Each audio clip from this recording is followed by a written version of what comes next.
without bees. If the bee disappeared off the surface of the globe, then man would have only 4 years of life left. No more bees, no more pollination, no more plants, no more animals, no more man. Albert Einstein. Take a close look at this picture. This is your local supermarket. It's where you get your local produce from, all the fruits and vegetables you love.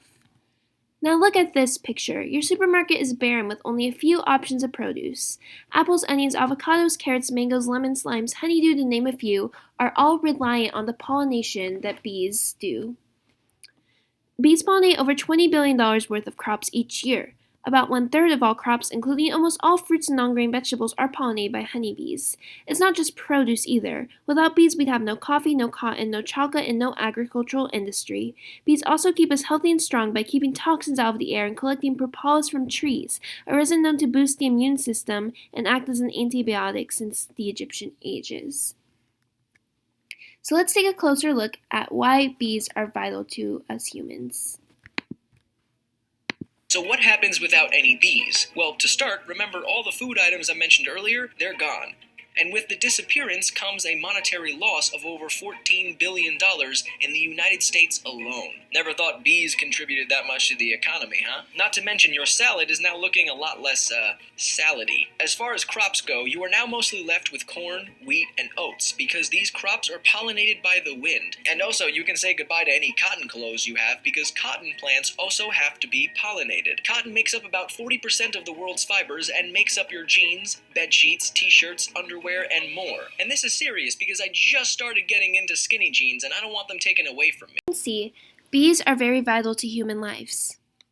Just this year, 7 different species of bees in the U.S. have been added to the endangered species list.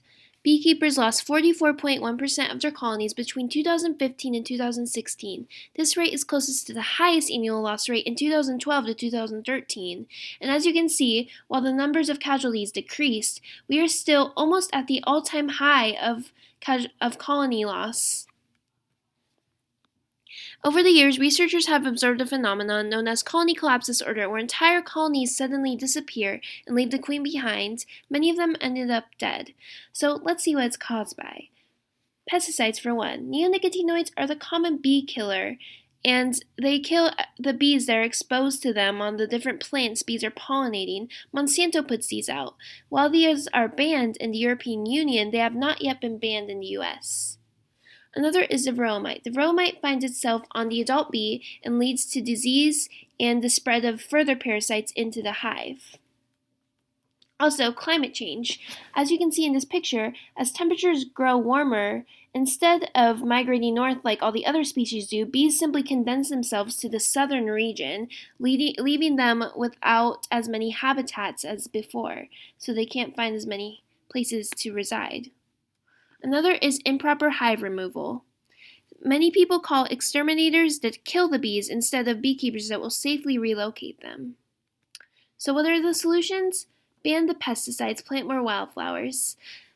If we ban the pesticides like the European Union, then we wouldn't have a problem with the bees being exposed to these toxic chemicals. Another is to encourage more research on bee disease and parasites so that we can get rid of the varroa mites that have been infecting our bees for so long. Also, reduce the use of energy in the U.S. This is a simple one, as we can reduce climate change that leads to a reduction of habitats for the bees, and they'll have more places to live. Also, educate the populace on the importance of calling a beekeeper instead of an exterminator. Many people don't know to call a beekeeper. Most people just call their exterminator, which kills the bees. So, there are some counter-arguments. One is neonicotinoids, while being more toxic to insects, are less toxic to humans. While this may be true, bees keep us very healthy by providing us with the crops we want to eat and the clothes we need.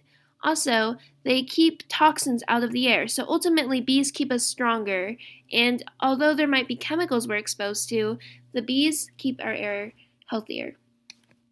Also, bees can recover populations really quickly. While this was true, as you could see in the graph we previously looked at, we're almost at the highest colony loss rate, and at that rate, bees won't be able to recover populations as quickly as before. Also, the plan to save the bees will drain America's money. Although this is true that funds will be taken out to save the bees contribute $20 billion worth of crops to America's agricultural industry. That's a large portion of our industry, and they ultimately contribute a lot to the economy. So what can you do? If you need a hive relocated, refer to a local beekeeper. This website lists the beekeepers in different states. Also, keep yourself informed. SaveBees.org offers information about growing gardens, petitioning to save the bees, and just learning more about bees in general so that the world would be a happier place. We are in a bee crisis, and we need your help to sustain the lives of bees and keep all human beings healthy and happy by keeping the lives of bees in safety.